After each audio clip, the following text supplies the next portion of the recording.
लालू परिवार पर एक्शन को लेकर लालू की बेटी मीसा भारती ने बीजेपी पर कड़ा हमला बोला है, तो बीजेपी ने करप्शन के मुद्दे पर जीरो टॉलरेंस की बात कही है।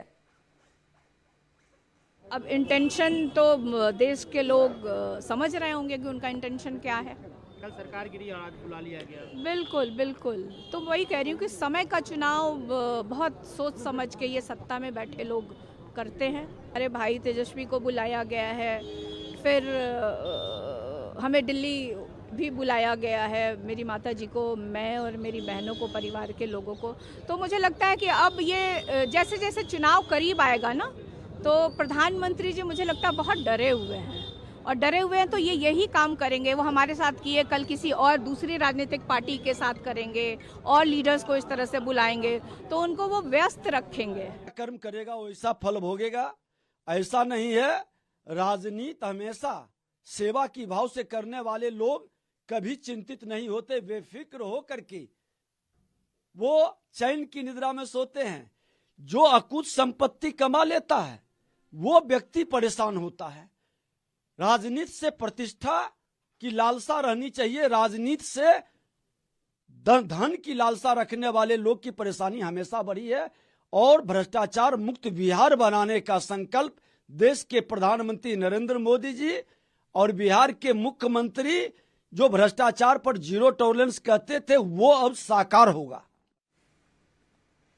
जमीन घोटाले से जुड़े हुए मनी लॉन्ड्रिंग केस में फंसे झारखंड के मुख्यमंत्री हेमंत सोरेन पर ईडी का शिकंजा कसता चला जा रहा है। सोमवार को ईडी ने हेमंत सोरेन के दिल्ली के घर पर छापेमारी की। इस छापेमारी के बाद ईडी ने घर से कई अहम दस्तावेज और सोरेन की BMW कार को सीज कर दिया है।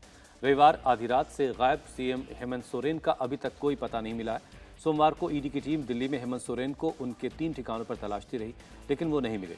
इस बीच बीजेपी नेता निशिकांत दुबे ने दावा किया कि वो ईडी की जांच से भाग रहे हैं और सड़क के रास्ते रांची पहुंच रहे हैं। हेमंत सोरेन को 31 जनवरी तक ईडी के सामने पेश होना है, लेकिन उससे पहले वो अचानक गायब हो गए। ईडी के एक्शन पर जेएमएम का कहना है कि झारखंड के सीएम के साथ ईडी जिस तरह का व्यवहार कर रही है, ये पूरे झारखंड का अपमान है। जेएमएम ने विक्टिम कार्ड खेलने की कोशिश करते हुए कहा है कि हेमंत को आदिवासी होने की सजा दी जा रही है। पूरी तरह से लगता है कि इस देश में ईदी अमीन का शासन आ गया। तानाशाही की पराकाष्ठा, एक चुनी हुई सरकार, एक चुने हुए मुख्यमंत्री को इस तरह प्रताड़ित करना। आदिवासी होना गुनाह है क्या? आप देखें, शनिवार को ईडी ने सम्मन किया था। शनिवार बंद रहता है, रविवार बंद रहता है। सोमवार को मुख्यमंत्री महोदय ने संदेश भिजवाया कि मैं 31 तारीख को अवेलेबल हूं, आप आ जाएं, पूछताछ करें। खुद ईडी ने डेडलाइन दिया था 31 तारीख तक का, तब 29 तारीख को यह कार्रवाई क्यों? ये समझ से परे है। आखिर इतनी बेचैनी क्यों हो गई?